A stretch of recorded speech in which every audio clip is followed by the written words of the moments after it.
শুরু করছি আজকের গল্প সত্যজিৎ রায়ের লেখা রতনবাবু আর সেই লোকটা। ট্রেন থেকে প্ল্যাটফর্মে নেমে এদিকে ওদিকে দেখে রতনবাবুর মনে একটা খুশির ভাব জেগে উঠল। জায়গাটা তো ভালো বলেই মনে হচ্ছে। স্টেশনের পিছনে শিরীষ গাছটা কেমন মাথা উঁচিয়ে রয়েছে, তার ডালে আবার একটা লাল ঘুড়ি আটকে রয়েছে। লোকজনের মধ্যে ব্যস্ততার ভাব নেই, বাতাসে কেমন একটা সোদা গন্ধ। সব মিলিয়ে দিব্যি মনোরম পরিবেশ। সঙ্গে একটা ছোট হোলডল আর চামড়ার একটা ছোট সুটকেস। কুলির দরকার নেই, রতনবাবু সেগুলো দু হাতে তুলে নিয়ে স্টেশনের গেটের দিকে এগিয়ে গেলেন। বাইরে সাইকেল রিক্সা পেতে কোনো অসুবিধা হলো না। ডোরাকাটা হাফ প্যান্ট পরা ছোকরা চালক জিজ্ঞাসা করল, কোথায় যাবেন বাবু? রতনবাবু বললেন, নিউ মহামায়া হোটেল, জানো? ছোকরা ছোট্ট করে মাথা নেড়ে বলল, উঠুন। ভ্রমণ জিনিসটা রতনবাবুর একটা বাতিক বলেই ধরা যেতে পারে। সুযোগ পেলেই তিনি কলকাতার বাইরে কোথাও ঘুরে আসেন। অবশ্যই সুযোগ যে সবসময় আসে তা নয়, কারণ রতনবাবুর একটা চাকরি আছে। কলকাতার জিওলজিক্যাল সার্ভের অফিসে তিনি একজন কেরানি। আর 24 বছর ধরে তিনি এই চাকরি করছেন। তাই বাইরে বেরিয়ে আসার মতো সুযোগ তার বছরে একবারই আসে। পুজোর ছুটির সঙ্গে তার বাৎসরিক পাওনা ছুটি জুড়ে নিয়ে তিনি প্রতি বছরই কোথাও না কোথাও ভ্রমণ করে আসেন। এই বেড়ানোর ব্যাপারে রতনবাবুর সঙ্গে আর কাউকে নেন না, বা নেবার ইচ্ছেটাও তার মনে জাগে না। প্রথম প্রথম যে সঙ্গীর অভাব বোধ করতেন না তা নয়, তার পাশের টেবিলের কেশববাবুর সঙ্গে এককালে তার এই নিয়ে কথা হয়েছিল মহালয়ার কয়েকদিন আগে। রতনবাবু তখন সবে ছুটির প্ল্যান করেছেন। তিনি বলেছিলেন, আপনিও তো মশাই একা মানুষ, চলুন না এবার পুজোয় দুজনে একসঙ্গে কোথাও ঘুরে টুরে আসি।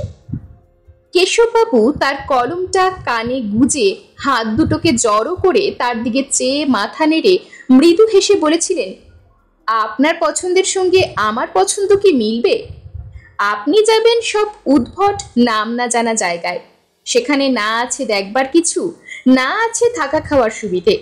আমায় মাফ করবেন, আমি যাচ্ছি হরিণাভিতে, আমার ভাইয়ের কাছে। ক্রমে রতনবাবু বেশ বুঝতে পেরেছিলেন যে তার মনের সঙ্গে মন মিলিয়ে বন্ধু পাওয়া খুব শক্ত। তার পছন্দ অপছন্দ ব্যাপারটা সাধারণ লোকের সঙ্গে একেবারেই মেলে না। কাজেই বন্ধু পাওয়ার আশাটা পরিত্যাগ করাই ভালো। সত্যি রতনবাবুর স্বভাব চরিত্রে বেশ একটা অভিনবত্ব ছিল, যেমন এই চেঞ্জে যাওয়ার ব্যাপারটা। কেশববাবু মোটেই ভুল বলেননি। লোকে সচরাচর যেসব জায়গায় চেঞ্জে যায়, রতনবাবু সেদিকে দৃষ্টিই দিতেন না। তিনি বলতেন, আরে মশাই, পুরীতে সমুদ্র আছে, জগন্নাথের মন্দির আছে, দার্জিলিং থেকে কাঞ্চনজঙ্ঘা দেখা যায়, হাজারিবাগে পাহাড় আছে, জঙ্গল আছে, রাঁচির কাছে হুড্রু ফলস আছে। এসব কথা তো সকলেই জানে। আর লোকমুখে একটা জিনিসের বর্ণনা বারবার শোনা মানে তো সে জিনিস প্রায় দেখাই হয়ে গেল। রতনবাবুর যেটা দরকার সেটা হলো রেলের স্টেশনের ধারে একটি ছোট্ট শহর, ব্যাস, আর কিচ্ছু না। প্রতি বছরই ছুটির আগে টাইম টেবিল খুলে খুব বেশি দূরে নয় এমন একটি জায়গার নাম বের করে তিনি দুর্গা বলে বেরিয়ে পড়েন। কোথায় গেলেন, কি দেখলেন তা কেউ জিজ্ঞেস করে না, বা কাউকে তিনি বলেনও না। এমন অনেকবার হয়েছে যে যেখানে গেছেন সে জায়গাটার নাম তিনি আগে শোনেননি, আর যেখানেই গেছেন সেখানেই এমন একটা কিছু খুঁজে পেয়েছেন যার ফলে তার মন খুশিতে ভরে উঠেছে। অন্যদের চোখে হয়তো এসব জিনিস খুবই সামান্য, যেমন রাজা ভাত খাওয়ায় একটা বুড়ো অশ্বত্থ গাছ, যেটা একটা কুল গাছ একটা নারকেল গাছকে পাকিয়ে উঠেছে, মহেশগঞ্জে একটা নীলকুঠির ভগ্নাবশেষ, ময়নাতে একটা মিষ্টির দোকানের ডালের বরফি। এবারে রতনবাবু যেখানে এসেছেন সে জায়গাটার নাম সিনি। টাটানগর থেকে 15 মাইল দূরে এই শহর। এই জায়গাটা অবশ্য টাইম টেবিল থেকে বার করেননি তিনি, আপিসের অনুকূল মিত্তির বলেন জায়গাটার কথা। নিউ মহামায়া হোটেলের নামটাও তার কাছ থেকেই পাওয়া। রতনবাবুর চোখে হোটেলটাকে বেশ ভালোই বলে মনে হলো। ঘরটা ছোট, তবে তাতে কিছু এসে যায় না। পূব দক্ষিণ দুদিকে দুটো জানালা রয়েছে, তাই দিয়ে বেশ চমৎকার দৃশ্য দেখা যায়। পঞ্চা চাকরটিকেও বেশ অমায়িক বলে মনে হলো। রতনবাবু শীত গ্রীষ্ম দুবেলা গরম জলে স্নান করেন। পঞ্চা তাকে আশ্বাস দিল তার জন্য কোনো চিন্তা করতে হবে না। হোটেলের রান্নাটা মোটামুটি চলনসই এবং সেটাই যথেষ্ট, কারণ খাওয়ার ব্যাপারেও রতনবাবু মোটেই খুঁতখুঁতে নন। শুধু একটি বায়না তার আছে, ভাত আর হাতের রুটি। এই দুটোই একসঙ্গে না হলে তার খাওয়া হয় না। মাছের ঝোলের সঙ্গে ভাত আর ডাল তরকারির সঙ্গে রুটি, এটাই তার রেওয়াজ। হোটেলে এসেই পঞ্চাকে তিনি কথাটা জানিয়ে দিয়েছেন এবং পঞ্চাও সে খবর ম্যানেজারকে পৌঁছে দিয়েছে। নতুন জায়গায় এলে প্রথম দিনই বিকেলে হেঁটে না বেরোনো পর্যন্ত রতনবাবুর স্বস্তি বোধ করেন না। সিনিতেও এ নিয়মের ব্যতিক্রম হলো না। 4টের সময় পঞ্চার এনে দেওয়া চা খেয়েই রতনবাবু বেরিয়ে পড়লেন। শহর থেকে বেরোলেই খোলা অসমতল প্রান্তর, তার মধ্যে দিয়ে আবার এদিক ওদিক হাঁটা পথ চলে গেছে। এই পথের একটা দিয়ে মাইলখানে গিয়ে রতনবাবু একটা ভারী মনোরম জিনিস আবিষ্কার করলেন। একটা ছোট্ট ডোবা পুকুর, তার মধ্যে কিছু শালুক ফুটে আছে, আর তার চারিদিকে অজস্র পাখির জটলা। বক, ডাহুক, কাদা খোঁচা, মাছরাঙ্গা, এগুলো রতনবাবুর চেনা। বাকিগুলো এই প্রথম তিনি দেখলেন। প্রতিদিন বিকেলবেলাটা এই ডোবার ধারে বসেই হয়তো রতনবাবু বাকি ছুটিটা কাটিয়ে দিতে পারতেন, কিন্তু দ্বিতীয় দিন আরও কিছু আবিষ্কারের আশায় রতনবাবু অন্য আরেকটা পথ দিয়ে হাঁটতে শুরু করলেন। মাইল খানেক যাবার পর পথে এক পাল ছাগল পড়ার দরুন তার হাঁটা কিছুক্ষণের জন্য বন্ধ রাখতে হলো। রাস্তা খালি হবার পর আরও মিনিট 5 হাঁটতেই দেখলেন সামনে একটা কাঠের পুল দেখা যাচ্ছে। আরও এগিয়ে গিয়ে বুঝলেন সেটা একটা ওভারব্রিজ। তার নিচ দিয়ে চলে গেছে রেলের লাইন। পূব দিকে দূরে স্টেশনটা দেখা যাচ্ছে, আর পশ্চিম দিকে যতদূর চোখ যায় সোজা চলে গেছে সমান্তরাল দুটো লোহার পাত। এখন যদি হঠাৎ একটা ট্রেন এসে পড়ে আর ব্রিজের তলা দিয়ে যদি সেটা যায়, তাহলে কি অদ্ভুত ব্যাপার হবে সেটা ভাবতেই রতনবাবুর গায়ে কাটা দিল। এক দৃষ্টি রেল লাইনের দিকে দেখছিলেন বলেই বোধহয় কখন যে আরেকটি লোক এসে তার পাশে দাঁড়িয়েছে সেটা রতনবাবু খেয়াল করেননি। তাই পাশে তাকাতেই তাকে চমকে উঠতে হলো। লোকটির পরনে ধুতি শার্ট, কাঁধে একটা নস্যি রঙের র্যাপার, পায়ে ক্যাম্বিসের জুতো, চোখে বাইফোকাল চশমা। রতনবাবুর কেমন জানি খটকা লাগলো। একে কি আগে দেখেছেন কোথাও? চেনা চেনা মনে হচ্ছে না। মাঝারি হাইট, গায়ের রঙও মাঝারি, চোখের দৃষ্টিতে কেমন উদাস ভাবুক ভাবুক ভাব। বয়স কত হবে? 50-এর বেশি নয় নিশ্চয়ই। চুলে বিশেষ পাক ধরেনি, অন্তত সন্ধ্যার আলোতে তো তাই মনে হয়। আগন্তুক একটা ঠান্ডা হাসি হেসে রতনবাবুকে নমস্কার করলেন। রতনবাবু হাত জোর করে প্রতি নমস্কার করতে গিয়ে হঠাৎ বুঝে ফেললেন কেন তার খটকা লাগছিল। লোকটিকে চেনা চেনা মনে হবার কারণ আর কিছুই না। এই ধাঁচের একটি চেহারা রতনবাবু বহুবার দেখেছেন, এবং সেটা তার আয়নায়। ভদ্রলোকের চেহারার সঙ্গে তার নিজের চেহারার আশ্চর্য মিল। মুখের চৌকোনা ভাব, চুলের টেরি, গোফের ধাঁচ, থুতনির মাঝখানে খাজ, কানের লতি, এসবই প্রায় হুবহু এক। তবে গায়ের রং আগন্তুকের যেন একটু বেশি ময়লা, ভুরু একটু বেশি ঘন, আর মাথার পেছনের চুল যেন একটু বেশি লম্বা। এবার আগন্তুকের গলার স্বর শুনেও রতনবাবু চমকে উঠলেন। একবার তার পাড়ার ছেলে সুশান্ত একটা টেপ রেকর্ডারে রতনবাবুর গলা রেকর্ড করে শুনিয়েছিল। সে গলা আর এই লোকটির গলায় কোনো তফাৎ নেই বললেই চলে। ভদ্রলোক বললেন, আমার নাম মণিলাল মজুমদার। আপনি তো বোধহয় নিউ মহামায়া হোটেলে উঠেছেন, তাই না? রতনলাল মণিলাল, নামেও কেমন আশ্চর্য মিল। রতনবাবু কোনো রকমে অবাক ভাবটা কাটিয়ে তার নিজের পরিচয়টা দিলেন। আগন্তুক বললেন, আপনার বোধহয় আমাকে মনে পড়বে না, আমি কিন্তু এর আগেও আপনাকে দেখেছি। কোথায় বলুন তো? আপনি গত পুজোয় ধুলিয়ান যাননি? রতনবাবুর ভুরু কপালে তুলে বললেন, আপনিও সেখানে গেছিলেন নাকি? আগে হ্যাঁ, আমি প্রতিবারই পুজোয় কোথাও না কোথাও যাই। একা মানুষ, বন্ধু বান্ধবও বিশেষ নেই, আর নতুন নতুন জায়গায় একা একা বেড়াতে দিব্যি লাগে। সিনির কথাটা আমার আপিসের এক সহকর্মী আমাকে বলেন। বেশ জায়গা, কি বলেন?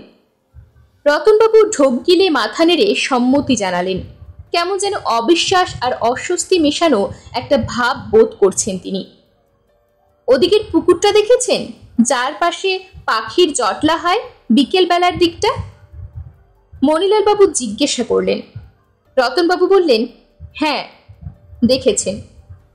মনে হলো কিছু ভিন দেশের পাখিও জড়ো হয়েছে ওখানে। কিছু পাখি দেখলাম যা বাংলাদেশে আগে দেখিনি। আপনার কি মনে হলো?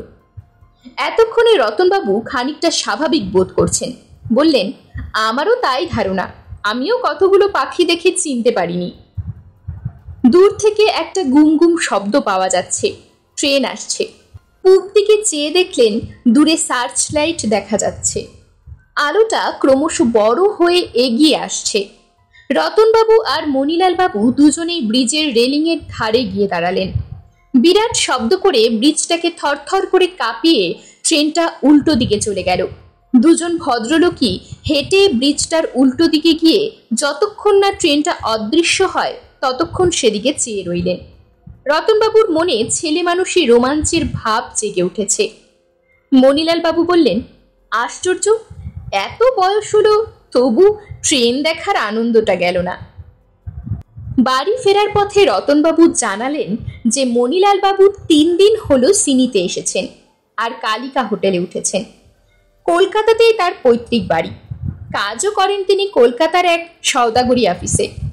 মাইনের কথাটা কেউ কাউকে সাধারণত জিজ্ঞাসা করে না, কিন্তু রতনবাবু একটা অদম্য ইচ্ছের ফলে লজ্জার মাথা খেয়ে সেটা জিজ্ঞেস করে ফেললেন। উত্তর যা পেলেন তাতে তার কপালে ঘাম ছুটে গেল। এমনও কি সম্ভব? মণিলাল বাবু আর রতনবাবুর মাইনে এক। দুজনেই পান 437 টাকা। দুজনেই ঠিক একই বোনাস পেয়েছেন পুজোয়।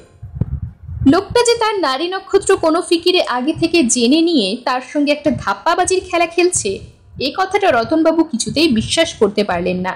প্রথমত, তার রোজকার জীবনে কি ঘটনা ঘটছে না ঘটছে তা নিয়ে কেউ কোনোদিন মাথা ঘামায়নি। তিনি নিজের তালে নিজেই ঘোরেন। আপিসের বাইরে বাড়ির চাকর ছাড়া কারোর সঙ্গে কথা বলেন না, কারোর বাড়িতে গিয়ে কখনো আড্ডা মারেন না। মাইনের ব্যাপারটা না হয় বাইরে জানাজানি হতে পারে, কিন্তু তিনি রাত্রে কখন ঘুমোন, কি খেতে ভালোবাসেন, কোন খবরের কাগজটা পড়েন, কোন থিয়েটার বা কোন বাংলা সিনেমা তিনি ইদানিং দেখেছেন, এসব তো তিনি নিজে ছাড়া আর কেউই জানে না। অথচ এর সবকিছুই যে ভদ্রলোকের সঙ্গে হুবহু মিলে যাচ্ছে। রতনবাবু কিন্তু কথাটা মুখ ফুটে মণিলাল বাবুকে বলতে পারলেন না। সারা রাস্তা তিনি শুধু মণিলাল বাবুর কথাই শুনলেন, আর নিজের সঙ্গে মিল দেখে বারবার অবাক হলেন, চমকে উঠলেন। নিজের সম্বন্ধে তিনি এগিয়ে গিয়ে কিছুই বললেন না। রতনবাবুর হোটেলটাই আগে পড়ে। হোটেলের সামনে এসে মণিলাল বাবু বললেন, আপনার এখানে খাওয়া দাওয়া কেমন? রতনবাবু বললেন, মাছের ঝোলটা মন্দ করে না, বাকি সব চলনসই। আমার হোটেলে রান্নাটা আবার তেমন সুবিধের নয়। শুনেছি এখানে জগন্নাথ মিষ্টান্ন ভাণ্ডারে নাকি ভালো লুচি আর ছোলার ডাল করে। আজ রাতের খাওয়াটা সেখানে সারলে কেমন হয়? রতনবাবু বললেন, বেশ তো, আমার আপত্তি নেই। ধরুন এই 8টা নাগাদ। ঠিক আছে, আমি ওয়েট করব আপনার জন্যে, তারপর একসঙ্গে যাওয়া যাবে। মণিলাল বাবু চলে যাবার পর রতনবাবু হোটেলে না ঢুকে কিছুক্ষণ বাইরে রাস্তায় পায়চারি করলেন। সন্ধ্যা গাঢ় হয়ে এসেছে। আকাশ পরিষ্কার, এতই পরিষ্কার যে তারার মধ্যে দিয়ে এঁকে বেঁকে যাওয়া ছায়াপথটাকে পর্যন্ত পরিষ্কার দেখা যাচ্ছে। আশ্চর্য, এতকাল রতনবাবুর আফসোস ছিল যে তার সঙ্গে মনের আর মতের মিল হয় এমন কোনো বন্ধু তিনি খুঁজে পাননি। অথচ এই সিনিতে এসে হঠাৎ এমন একজন লোকের সাক্ষাৎ পেয়েছেন যাকে তারই একটি ডুপ্লিকেট সংস্করণ বলা যেতে পারে। চেহারায় খানিকটা তফাৎ থাকলেও স্বভাবে আর রুচিতে এমন মিল যমজ ভাইদের মধ্যেও দেখা যায় কিনা সন্দেহ। তার মানে কি এতদিনে তার বন্ধুর অভাব মিটল? রতনবাবু এই প্রশ্নের উত্তর চট করে খুঁজে পেলেন না। হয়তো মণিলাল বাবুর সঙ্গে আরেকটু মিশলে তিনি ব্যাপারটা বুঝতে পারবেন। একটা জিনিস তিনি বেশ বুঝতে পারছিলেন যে তার একা ভাবটা যেন কেটে গেছে। এই পৃথিবীতে ঠিক তারই মতো আরেকটি লোক এতদিন ছিল, আর তিনি আকস্মিকভাবে তার সাক্ষাৎ পেয়ে গেছেন। জগন্নাথ মিষ্টান্ন ভাণ্ডারে টেবিলের দুদিকে মুখোমুখি বসে খেতে খেতে রতনবাবু লক্ষ্য করলেন যে তারই মতো মণিলাল বাবুও বেশ পরিষ্কার করে চেটেপুটে খেতে ভালোবাসেন। তারই মতো খাবার মাঝখানে জল খান না, তারই মতো ডালের মধ্যে পাতিলেবু কোচলে খান। সব খাওয়ার পরে দই না খেলে রতনবাবুর চলে না, মণিলাল বাবুরও না। খাবার সময় রতনবাবুর একটু অস্বস্তি লাগছিল, এই কারণে যে তার সবসময় মনে হচ্ছিল যে অন্য টেবিলের লোকেরা তাদের দিকে ফিরে ফিরে দেখছে। এরা কি তাদের দুজনের মধ্যে মিলটা লক্ষ্য করেছে? এই মিলটা কি এতই স্পষ্ট যে বাইরের লোকের চোখেও ধরা পড়ে? খাবার পরে রতনবাবু আর মণিলাল বাবু চাঁদনি রাতে রাস্তায় কিছুক্ষণ পায়চারি করলেন। একটা প্রশ্ন রতনবাবুর মাথায় অনেকক্ষণ থেকে ঘুরছিল, এক ফাঁকে সেটা বেরিয়ে পড়ল। জিজ্ঞেস করলেন, আপনার কি 50 পেরিয়ে গেছে? মণিলাল বাবু হেসে বললেন, এই পেরোলো বলে, 11ই পৌষে 50 কমপ্লিট করব। রতনবাবুর মাথাটা বো করে ঘুরে গেল। দুজনের জন্মদিনই একই দিনে, 1323 সালের 11ই পৌষ। 8 ঘন্টা খানেক পায়চারি করার পর বিদায় নেবার সময় মণিলাল বাবু হেসে বললেন, আপনার সঙ্গে আলাপ করে বড় আনন্দ পেলুম। আমার সঙ্গে সহজে কারুর একটা বনে না, কিন্তু আপনার বেলা সে কথাটা খাটে না। বাকি ছুটিটা বেশ আনন্দে কাটবে বলে মনে হচ্ছে। অন্যান্য দিন রতনবাবু 10টার মধ্যে ঘুমিয়ে পড়েন, সঙ্গে দু একটি বাংলা মাসিক পত্রিকা নিয়ে বিছানায় শুয়ে কিছুক্ষণ পাতা উল্টানোর পর আপনা থেকেই ঘুমে চোখ বুজে আসে। শোয়া অবস্থাতেই হাত বাড়িয়ে বাতির সুইচটা পাওয়া যায়, সেটা নেভানোর মিনিট খানেকের মধ্যেই রতনবাবু নাক ডাকতে শুরু করে। আজ কিন্তু তিনি দেখলেন যে তার ঘুম আসতে চাইছে না, পড়বারও ইচ্ছে নেই। পত্রিকাটা হাতে তুলে নিয়ে আবার পাশের টেবিলে রেখে দিলেন। মণিলাল মজুমদার।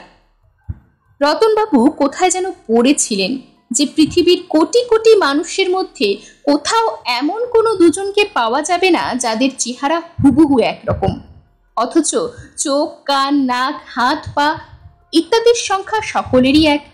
চেহারার হুবহু মিল না হয় অসম্ভব, কিন্তু দুজনের মনের এই আশ্চর্য মিল কি সম্ভব? শুধু মন কেন, বয়স, পেশা, গলার স্বর, হাঁটা ও বসার ভঙ্গি, চোখের চশমার পাওয়ার ইত্যাদি আরো অনেক কিছু হুবহু মিলে যাচ্ছে। ভাবলে মনে হয় অসম্ভব ব্যাপার, কিন্তু সেটাও যে সম্ভব হয়েছে তার প্রমাণ তো গত 4 ঘন্টায় রতনবাবু অনেকবার পেয়েছেন। রাত 12টা নাগাদ রতনবাবু বিছানা ছেড়ে উঠে ঘরের কুঁজো কাত করে আজলা করে খানিকটা জল নিয়ে নিজের মাথায় দিলেন। তার মাথা গরম হয়ে গেছে, এ অবস্থায় ঘুম আসবে না। ভিজে মাথায় আলতো করে গামছাটা একবার বুলিয়ে নিয়ে আবার বিছানায় গিয়ে শুলেন। বালিশটা ভিজে গেল, ভালোই, যতক্ষণ না শুকোয় ততক্ষণ মাথা ঠান্ডা থাকবে। পাড়া নিস্তব্ধ হয়ে গেছে। একটা প্যাঁচা বিকট স্বরে চেঁচাতে চেঁচাতে হোটেলের পাশ দিয়ে উড়ে চলে গেল। জানলা দিয়ে চাঁদের আলো এসে বিছানায় পড়েছে। কখন জানি আপনা থেকেই রতনবাবুর মন থেকে ভাবনা মুছে গিয়ে তার চোখ দুটো বন্ধ হয়ে গেল।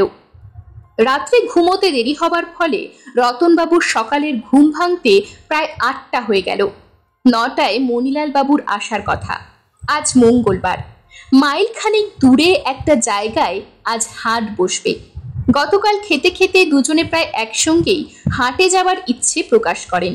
কেনার বিশেষ কিছু নেই, খালি ঘুরে দেখা আর কি। চা খেতে খেতেই প্রায় 9টা বাজল। সামনে প্লেটে রাখা মৌরির খানিকটা মুখে পুরে হোটেল থেকে বাইরে বেরোতেই রতনবাবু দেখলেন মণিলাল বাবু হাসি মুখে এগিয়ে আসছেন।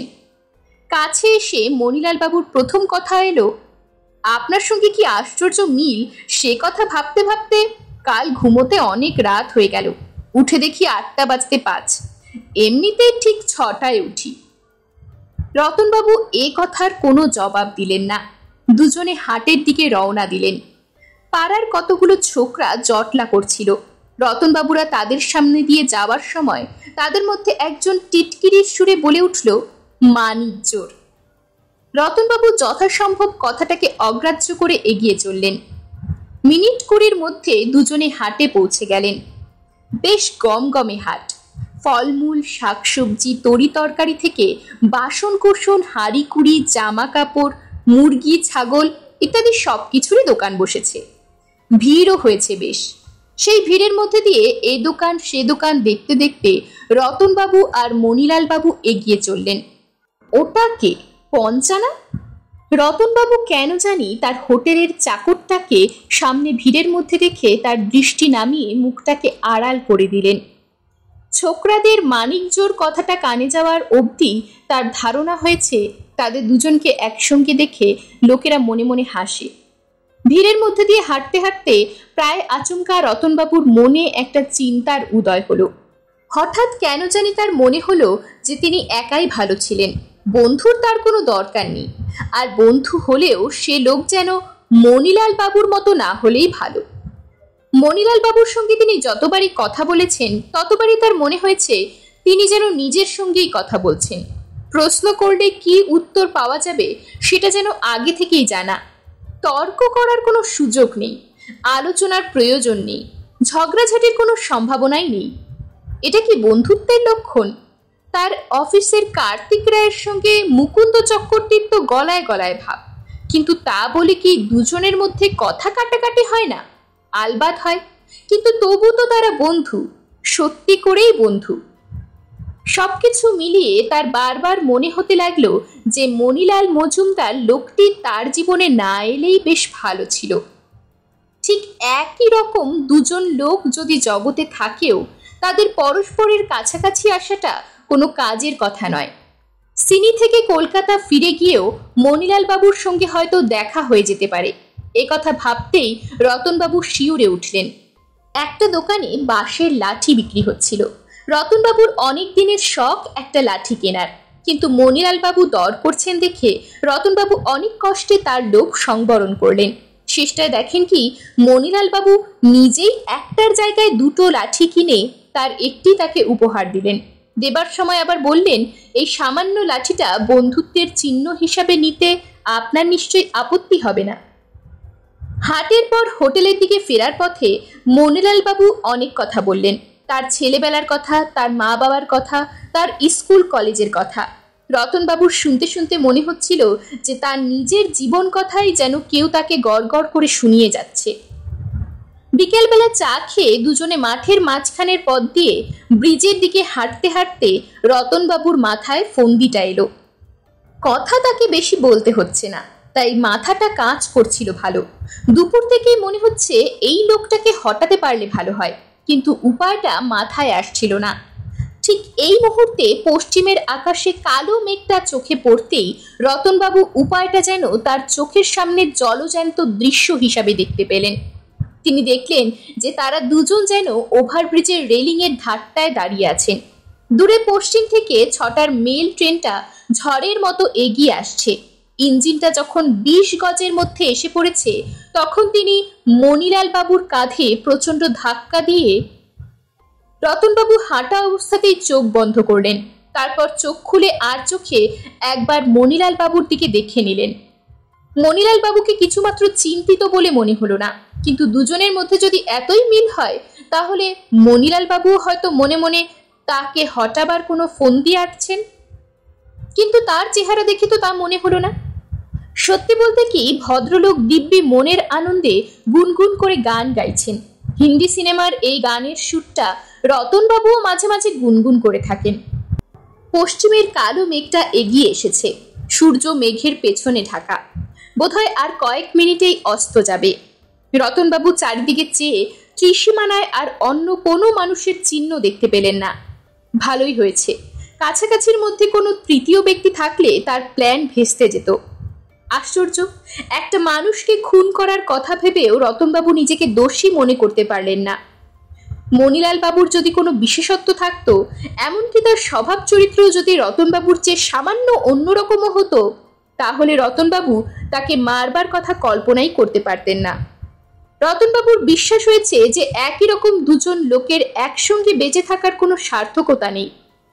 তিনি নিজে আছেন, নিজে থাকবেন, এটাই যথেষ্ট।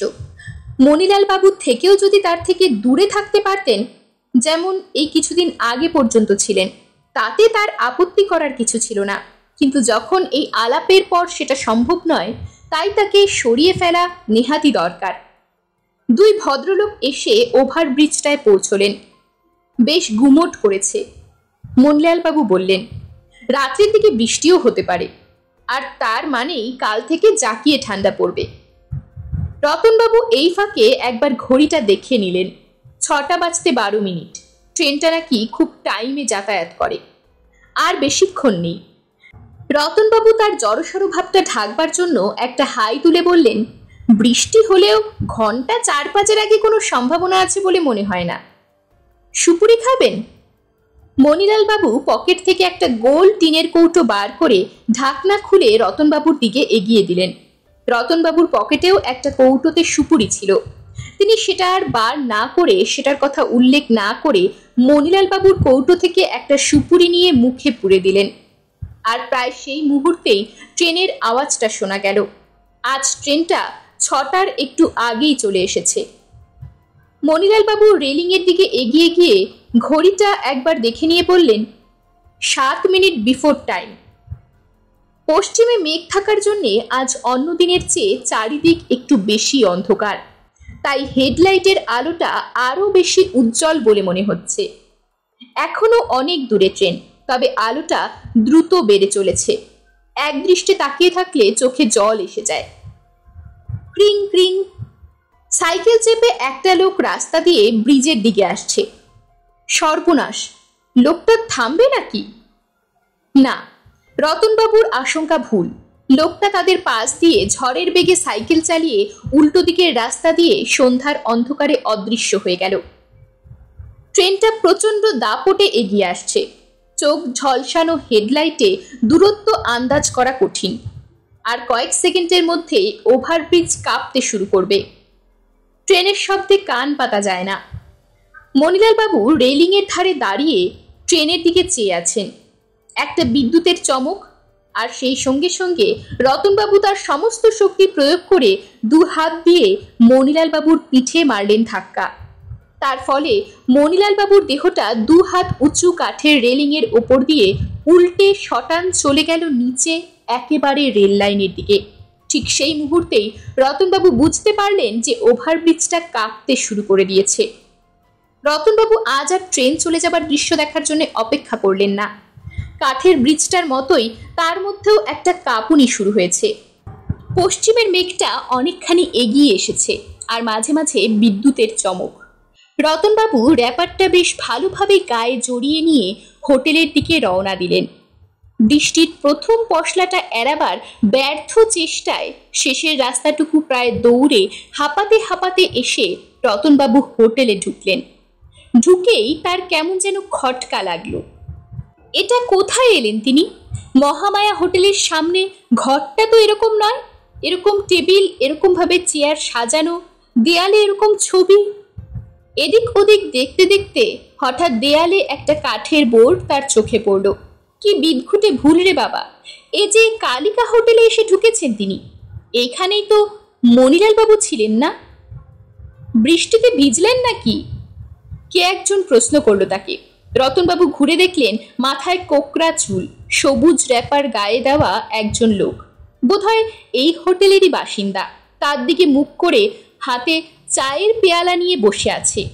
রতনবাবুর মুখ দেখে ভদ্রলোক যেন একটু অপ্রস্তুত হয়ে বললেন, সরি, ভুল হয়ে গেছে। আপনাকে দেখে হঠাৎ মণিলালবাবু বলে মনে হয়েছিল। এই প্রশ্নটা শুনে এই প্রথম রতনবাবুর মনে একটা সন্দেহ জাগলো। তিনি যে খুনটা করলেন সেটা সব দিক বিচার করে আটঘাট বেঁধে করেছেন কি? তারা দুজন যে একসঙ্গে বেরিয়েছেন সেটা হয়তো অনেকেই দেখেছে, কিন্তু দেখা মানেই কি লক্ষ্য করা? যারা দেখেছে তাদের কি কথাটা মনে থাকবে? আর যদি থাকেও, তার মানেই কি সন্দেহটা তার উপরেই পড়বে? হাট থেকে বেরিয়ে খোলা রাস্তায় পড়বার পর আর তাদের কেউ দেখেনি, এই কথা রতনবাবু খুব ভালোভাবেই জানেন। আর ওভারব্রিজে পৌঁছানোর পর, ও হ্যাঁ, সেই সাইকেলওয়ালা তো তাদের দুজনকে নিশ্চয়ই দাঁড়িয়ে থাকতে দেখেছে, কিন্তু তখন রীতিমতো অন্ধকার হয়ে এসেছে। ওইভাবে দ্রুত বেগে সাইকেল চালিয়ে যাবার সময় কি সে লোক তাদের মুখ চিনে মনে করে রেখে দিয়েছে? অসম্ভব। রতনবাবু যতই ভাবলেন ততই তিনি নিশ্চিন্ত বোধ করতে লাগলেন। মণিলালবাবুর মৃতদেহ আবিষ্কার হবে নিশ্চয়ই, কিন্তু তার ফলে রতনবাবুর উপর সন্দেহ পড়বে, তার বিচার হবে, শাস্তি হবে, তাকে খুনি হিসেবে মৃত্যুদণ্ডে দণ্ডিত হতে হবে। এসব কথা রতনবাবুর কিছুতেই বিশ্বাস হলো না। বাইরে বৃষ্টি হচ্ছে দেখে রতনবাবু কালিকা হোটেলে বসে এক পেয়ালা চা খেলেন। 7:30 নাগাদ বৃষ্টি থামল। রতনবাবু শটান নিউ মহামায়ায় চলে এলেন। কি অদ্ভুতভাবে ভুল করে তিনি ভুল হোটেলে গিয়ে হাজির হয়েছিলেন সেটা ভাবতেও তার হাসি পাচ্ছিল। রাত্রে পেট ভরে খেয়ে বিছানায় শুয়ে দেশ পত্রিকা খুলে অস্ট্রেলিয়ার বুনো জাতিদের সম্বন্ধে একটা প্রবন্ধ পড়ে রতনবাবু ঘরের বাতি নিভিয়ে দিয়ে পরম নিশ্চিন্তে চোখ বুঝলেন। আবার তিনি একা এবং অদ্বিতীয়, তার সঙ্গী নেই, সঙ্গীর কোনো প্রয়োজনও নেই। তিনি এতকাল যেমনভাবে কাটিয়েছেন আবার ঠিক তেমনিভাবেই কাটাবেন। এর চেয়ে আরাম আর কি হতে পারে। বাইরে আবার বৃষ্টি শুরু হয়েছে, আর তার সঙ্গে বিদ্যুতের চমক আর মেঘের গর্জন। কিন্তু তাতে কিছু এসে যায় না, কারণ রতনবাবু নাক ডাকতে শুরু করেছে। পরদিন সকালে চা দেবার সময় পঞ্চা বলল, ওই লাঠিটা কাল হাটে কিনলেন নাকি বাবু? রতনবাবু বলেন, হ্যাঁ। কত নিল? রতনবাবু দাম বললেন। তারপর গলার স্বর যথাসম্ভব স্বাভাবিক করে বললেন, তুমি গিয়েছিলে হাটে? পঞ্চা একগাল হেসে বলল, হ্যাঁ বাবু, দেখলাম তো আপনাকে। আপনি আমায় দেখতে পাননি? কই না তো। এরপরে পঞ্চার সঙ্গে তার আর কোনো কথা হয়নি। চা খাওয়া শেষ করে হোটেল থেকে বেরিয়ে হাঁটতে হাঁটতে তিনি কালিকা হোটেলের সামনে এসে পৌঁছলেন। কালকের সেই কোকড়া চুলওয়ালা ভদ্রলোকটি আরো কয়েকজন বাঙালি ভদ্রলোকের সঙ্গে দরজার গোড়ায় দাঁড়িয়ে চিন্তিতভাবে কথাবার্তা বলছেন। মণিলাল বাবুর নাম আর সুইসাইড কথাটা রতনবাবুর কানে এলো। তিনি ভালো করে শোনার জন্য আর একটু এগিয়ে গেলেন। শুধু তাই না, একটা প্রশ্নও করে বসলেন। কে আত্মহত্যা করলো মশাই? গতকালের ভদ্রলোক বললেন, কাল আপনাকে দেখে যে লোক বলে ভুল করেছিল তিনি। সুইসাইড? সেরকমই তো মনে হচ্ছে। রেল লাইনের ধারে লাশ পাওয়া গেছে, একটা ওভারব্রিজ আছে তারই ঠিক নিচে। মনে হয় উপর থেকে লাফিয়ে পড়েছিলেন। ভদ্রলোক এমনিতেই একটু অদ্ভুত গোছের ছিলেন, কারোর সঙ্গে বিশেষ কথাবার্তা বলতেন না। আমরা ওকে নিয়ে বলা বলি করতুম।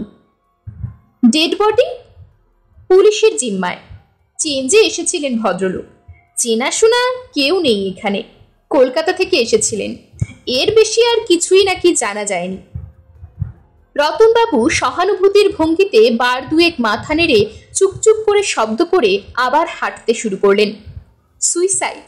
তাহলে খুনের কথাটা কারোর মাথাতেই আসেনি। কি আশ্চর্য সৌভাগ্য তার! খুন জিনিসটা তো তাহলে ভারী সহজ। লোকে এত ভয় পায় কেন? রতনবাবু মনে মনে ভারী হালকা বোধ করলেন। দুদিন পরে আজ তিনি আবার একা বেড়াতে পারবেন, ভাবতেও আনন্দ লাগে। গতকাল মণিলাল বাবুকে ঠেলা দেওয়ার সময় বোধহয় রতনবাবুর শার্টের একটা বোতাম ছিঁড়ে গিয়েছিল। একটা দর্জির দোকান খুঁজে বার করে তিনি বোতামটা লাগিয়ে নিলেন। তারপর একটা মণিহারির দোকান থেকে একটা নিম টুথপেস্ট কিনলেন, না হলে কাল সকালে দাঁত মাজা হবে না। যেটা রয়েছে সেটা টিপে টিপে একেবারে চ্যাপ্টার শেষ অবস্থায় এসে পৌঁছেছে। দোকান থেকে বেরিয়ে এসে কিছু দূর যেতেই একটা বাড়ির ভেতর থেকে কীর্তনের আওয়াজ এলো রতনবাবুর কানে। রতনবাবু খানিকক্ষণ দাঁড়িয়ে দাঁড়িয়ে সেই কীর্তন শুনলেন। তারপর শহরের বাইরে একটা নতুন রাস্তা দিয়ে মাইল খানেক হেঁটে 11টা নাগাদ হোটেলে ফিরে এসে স্নান খাওয়া সেরে দিবানিদ্রার উদ্যোগ করলেন। যথারীতি 3টে নাগাদ ঘুম ভাঙল, আর ভাঙা মাত্র রতনবাবু বুঝতে পারলেন যে তার মন চাইছে আজ সন্ধ্যায় আরেকবার ওভারব্রিজটায় যেতে। গতকাল খুব স্বাভাবিক কারণেই রতনবাবু ট্রেনের দৃশ্যটা উপভোগ করতে পারেননি। আকাশে মেঘ অবশ্যই কাটেনি, কিন্তু তাতে ক্ষতি নেই। বৃষ্টির কোনো সম্ভাবনা আছে বলে মনে হয় না। আজ তিনি ট্রেন আসা থেকে শুরু করে চলে যাবার শেষ মুহূর্ত পর্যন্ত আরাম করে দেখবেন। 5টার সময় চা খেয়ে রতনবাবু নিচে নামলেন। সামনেই ম্যানেজার শম্ভুবাবু বসে আছেন। রতনবাবুকে দেখে বললেন, যে ভদ্রলোকটি কাল মারা গেছেন তার সঙ্গে আপনার আলাপ ছিল নাকি মশাই? রতনবাবু প্রথমটা কিছু না বলে অবাক হবার ভান করে শম্ভুবাবুর দিকে চাইলেন। তারপর বলেন, কেন বলুন তো? না, মানে পঞ্চা বলছিল হাটে আপনাদের দুজনকে একসঙ্গে দেখেছে। রতনবাবু অল্প হেসে শান্তভাবে বললেন, আলাপ আমার এখানে কারোর সঙ্গেই হয়নি। হাটে এক আধজনের সঙ্গে কথা হয়েছে বটে, তবে কি জানেন কোন লোকটি যে মারা গেছেন সেটাই তো আমি জানি না। ওহো, শম্ভুবাবু হাসলেন। ভদ্রলোক বেশ আমোদে। উনিও আমারই মতন হাওয়া বদলাতে এসেছিলেন, কালিকা হোটেলে উঠেছিলেন। ও তাই বুঝি। রতনবাবু আর কোনো কথা না বলে বেরিয়ে পড়লেন। প্রায় 2 মাইল পথ। আর বেশি দেরি করলে ট্রেন দেখা যাবে না। রাস্তায় তার দিকে আর কেউ সন্দিগ্ধ দৃষ্টি দিল না। গতকাল যে ছেলেগুলো জটলা করছিল তাদের কাউকেই আজ আর দেখা গেল না। ওই মানিকজোর কথাটা রতনবাবুর ভালো লাগেনি। ছেলেগুলো কোথায় গেল? একটা ঢাকের আওয়াজ শুনতে পাচ্ছেন রতনবাবু। পাড়ায় পুজো আছে, ছেলেগুলো নির্ঘাত সেখানেই গেছে। রতনবাবু নিশ্চিন্ত মনে এগিয়ে চললেন।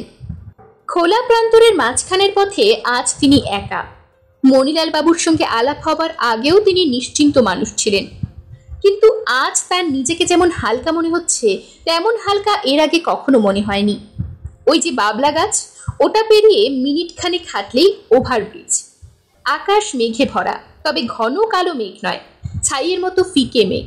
বাতাস নেই, তাই সমস্ত মেঘ যেন এক জায়গায় স্থির হয়ে দাঁড়িয়ে আছে।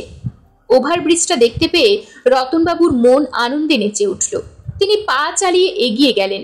বলা যায় না, ট্রেন যদি কালকের চেয়েও বেশি তাড়াতাড়ি এসে পড়ে।